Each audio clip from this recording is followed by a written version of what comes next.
Ago Asafotufiam. Lege oya abu.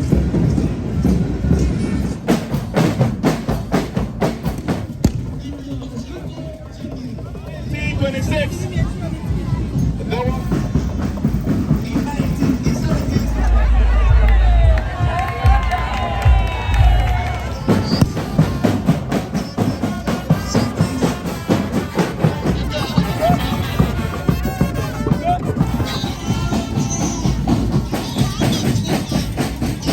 Hello there, you are welcome to Nana Collins TV.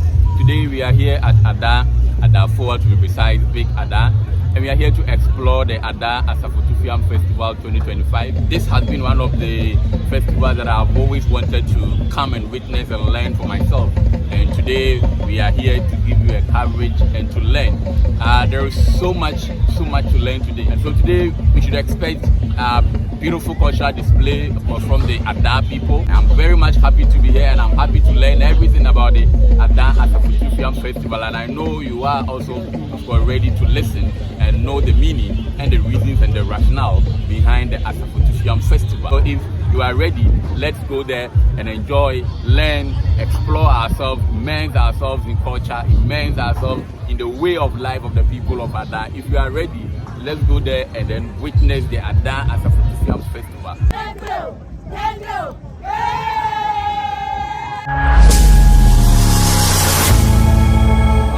I have a brother here who will tell us something little about the Ada Asafotufiam Festival. So before you do of the festival. Okay, Adinodi Apaflo from the Royal Adangmes class. Yeah, the presidents of Adam, the Royal Adangmes clan. We are the leading clan of Adam. That's why we are right before every clan. When you talk of Asafotufiam, Asafo means group, two means clan, and Fiami means firing. So Asafotufiam simply means firing of muskets.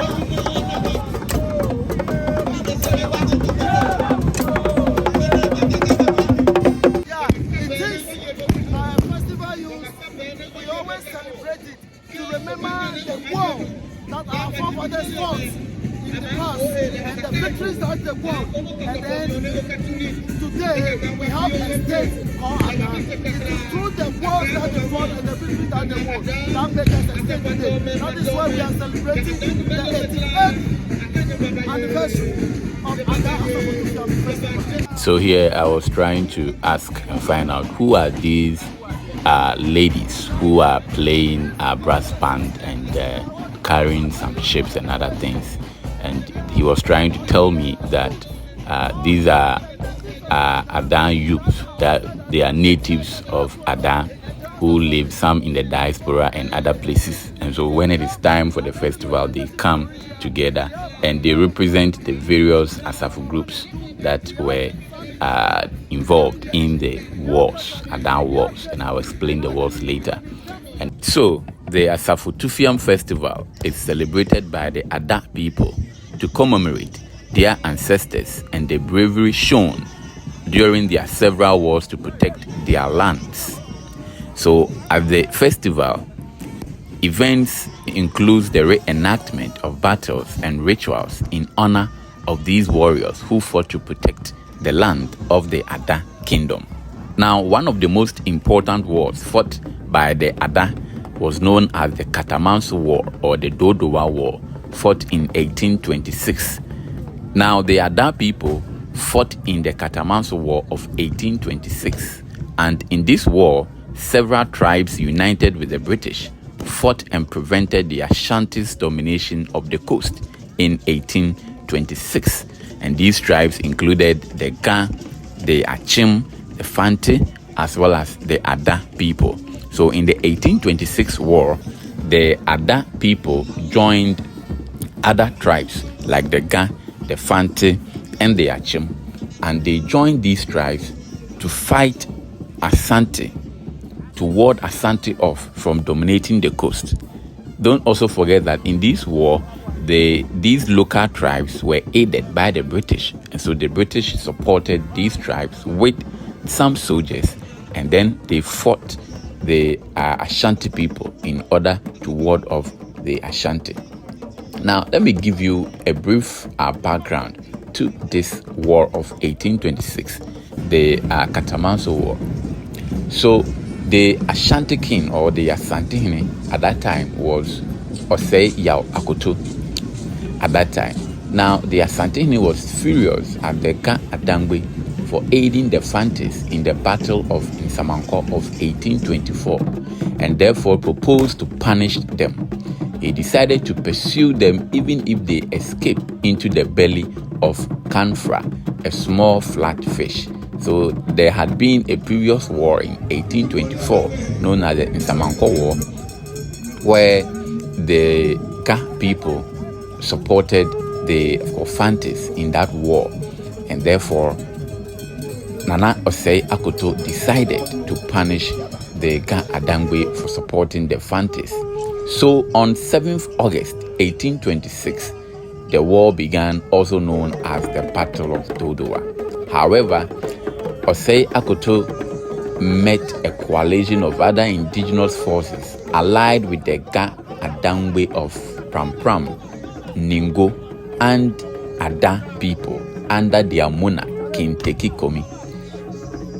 There were also British and Dutch as well as Danish forces. Altogether, not more than 60 people or soldiers aided the war with new weapons after an attack on Cape Coast in July 1824. So there had previously been an attack on Cape Coast by the Ashanti in the Nsamanko War, and therefore the Dutch, the Danish, and the British supported the Ga Adangmes, including the Ada people, when Ashanti tried to invade and take over the Ga Adangmes land.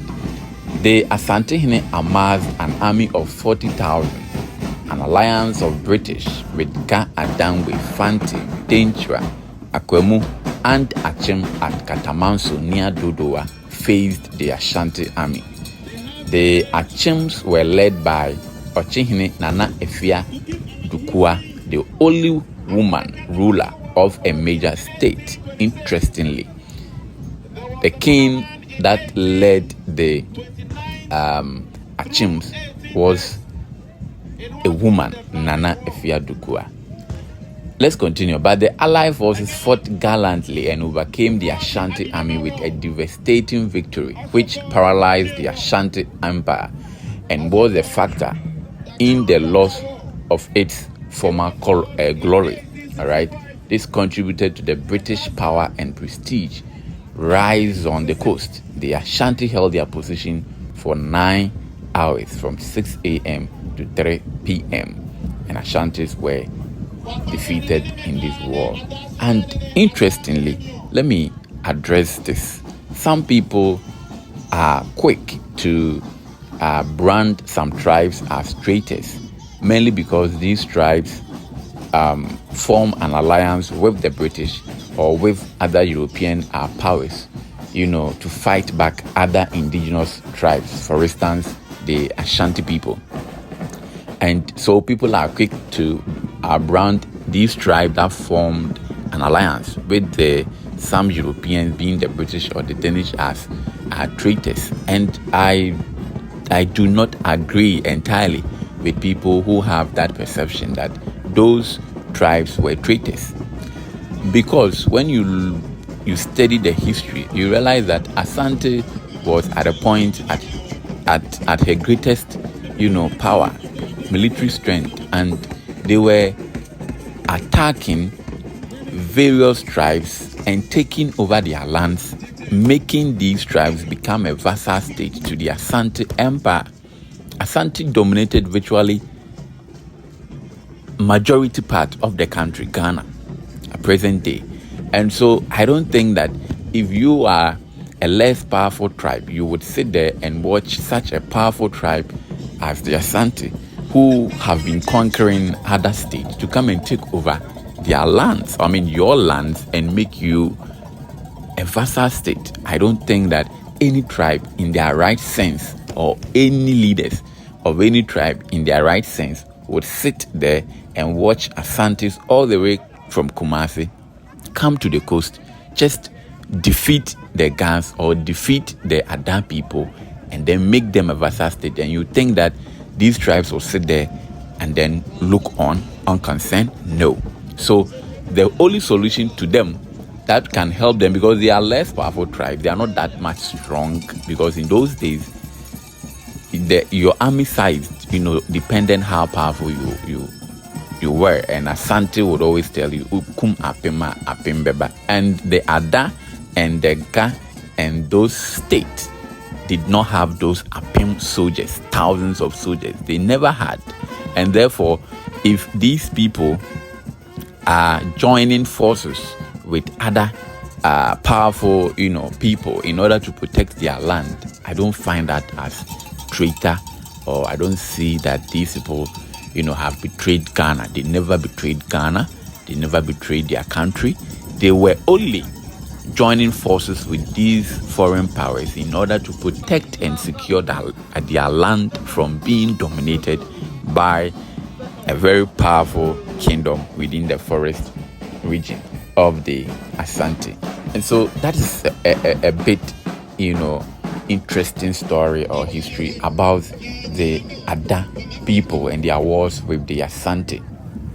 Now, interestingly, let's look at some historical facts. The king was made to swear an oath. That is, Oseyakoto Asantini was made to swear an oath, which was known as kantam. So, Akan word for swear, kantam. And then cry, nasu. That is the so kantam nasu. Asantini at that time was made to swear an oath. So that is Katamanso, and of course it was a painful oath for him to swear. So after swearing that oath, you would cry because it was a painful defeat for the Ashanti. So the name then was corrupted to be known as Katamanso, Katamanso.